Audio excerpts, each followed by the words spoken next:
जीवन के अंतिम क्षणों में रावण के नीति वचन।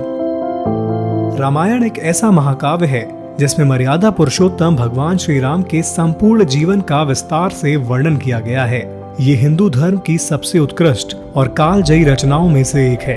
गोस्वामी तुलसीदास जी रामचरितमानस में राम कथा की महिमा का वर्णन करते हुए लिखते हैं कि तात स्वर्ग अपबर्ग सुख धरिया तुला एक अंग तूल न ताही सकल मिली जो सुख लव सत्संग। अर्थात यदि स्वर्ग और मोक्ष के सभी सुखों को तराजू के एक पलड़े में रखा जाए तो वे सब मिलकर भी उस सुख के बराबर नहीं हो सकते जो क्षण मात्र के सत्संग से मिलता है। इस ग्रंथ में ऐसी कई शिक्षाएं निहित हैं जो जीवन के हर पड़ाव पर हर मनुष्य का मार्गदर्शन करने में सक्षम है। रामचरितमानस का खलनायक अर्थात रावण का चरित्र भी ऐसा है कि स्वयं भगवान श्री राम ने अपने छोटे भाई लक्ष्मण को उससे शिक्षा ग्रहण करने का आदेश दिया था। एक प्रचलित कथा के अनुसार भगवान राम और रावण के बीच हुए भीषण युद्ध के बाद जब रावण अपने जीवन की अंतिम सांसें गिन रहा था तब श्री राम ने अपने भाई लक्ष्मण से कहा कि रावण के पास जाओ और उससे जो भी जीवन उपयोगी शिक्षा मिले उसे ग्रहण करो। इस पर वीरवर लक्ष्मण ने श्री राम प्रभु से पूछा कि हे प्रभु, अपनी शक्ति के घमंड से सज्जनों को प्रताड़ित करने वाले पर स्त्री का हरण करने वाले दुराचारी दैत्य से भला क्या शिक्षा ली जा सकती है। लक्ष्मण की बात सुनकर श्री राम मुस्कुराए और बोले कि हे लक्ष्मण, ये मत भूलो कि रावण महर्षि पुलस्त्य का नाती, प्रकांड पंडित, परम विद्वान, वेदों का ज्ञाता होने के साथ साथ देवादिदेव महादेव का परम भक्त भी है। अतः तुम्हें उससे जो भी शिक्षा मिले उसे आदर पूर्वक ग्रहण कर लेनी चाहिए। श्री राम प्रभु की आज्ञा पाकर लक्ष्मण रावण से शिक्षा प्राप्त करने के उद्देश्य से उसके सिरहाने जाकर खड़े हो गए।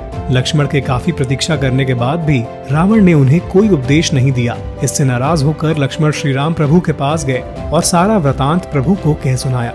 सारा वृतांत सुनने के पश्चात प्रभु मुस्कुराए और बोले, लक्ष्मण, शिक्षा प्राप्त करने के लिए अभिमान त्याग कर शिक्षा देने वाले के चरणों में जाना पड़ता है, उसके सिर पर नहीं।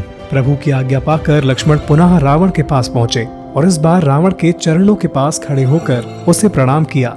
लक्ष्मण से प्रसन्न होकर रावण ने उन्हें आशीर्वाद और कई जीवन उपयोगी शिक्षाएं प्रदान की। रावण ने सर्वप्रथम लक्ष्मण को शुभस्य शीघ्रम अशुभस्य काल हरणम का ज्ञान प्रदान किया। रावण ने लक्ष्मण से कहा कि शुभ कार्य शीघ्र से शीघ्र कर लेना चाहिए जबकि अशुभ कार्य करने में शीघ्रता नहीं करनी चाहिए।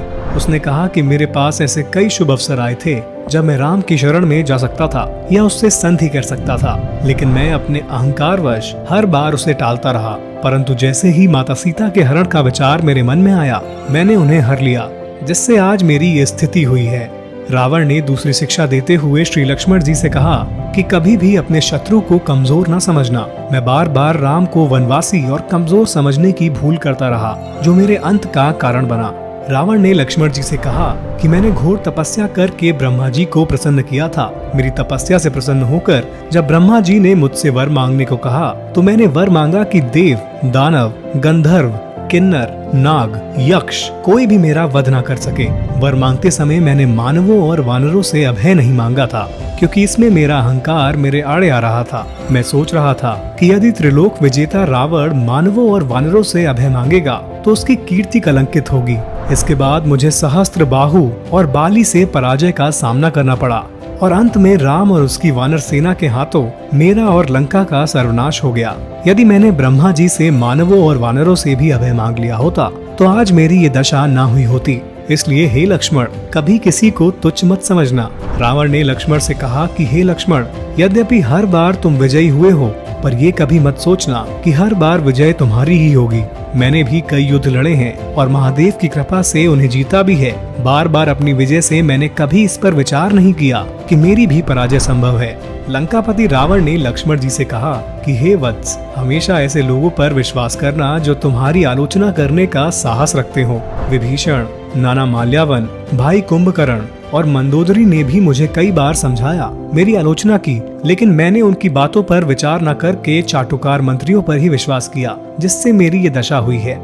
रावण ने लक्ष्मण जी को अंतिम उपदेश देते हुए बताया था कि मेरी नाभि में अमृत कुंड आरोपित किए जाने के बाद मैं एक प्रकार से अमर हो गया था। मेरी नाभि में अमृत कुंड होने की बात मैंने सिर्फ मंदोदरी और अपने प्रिय भाई विभीषण को ही बताई थी और यही मेरी सबसे बड़ी भूल साबित हुई। यदि मैंने विभीषण को अपनी नाभि में स्थापित अमृत कुंड के बारे में न बताया होता तो आज मेरी ये दशा न होती। इसलिए हे लक्ष्मण, जीवन के कुछ रहस्य स्वयं तक ही सीमित रखने चाहिए और भूल कर भी किसी को नहीं बताने चाहिए। रावण से इन जीवन उपयोगी शिक्षाओं को ग्रहण कर लक्ष्मण कृतार्थ हुए और महादेव के परम भक्त तथा अपने गुरु रावण को अत्यंत नम्रता के साथ प्रणाम किया और प्रभु श्री राम के पास चले गए। इस बात में कोई संशय नहीं है कि लंका के राजा राक्षस राज रावण ने अपने जीवन में कई बुरे कार्य किए थे, लेकिन महापंडित परम विद्वान शिव भक्त रावण द्वारा जीवन के अंतिम क्षणों में दिए गए जीवन उपयोगी उद्गार एक कल्याणकारी और सुखी जीवन का मार्ग प्रशस्त करते हैं। भारत समन्वय परिवार का प्रयास है कि ऐसे जीवन उपयोगी संदेश जन जन तक प्रेषित हों और भावी पीढ़ियां इनसे प्रेरित एवं लाभान्वित हों।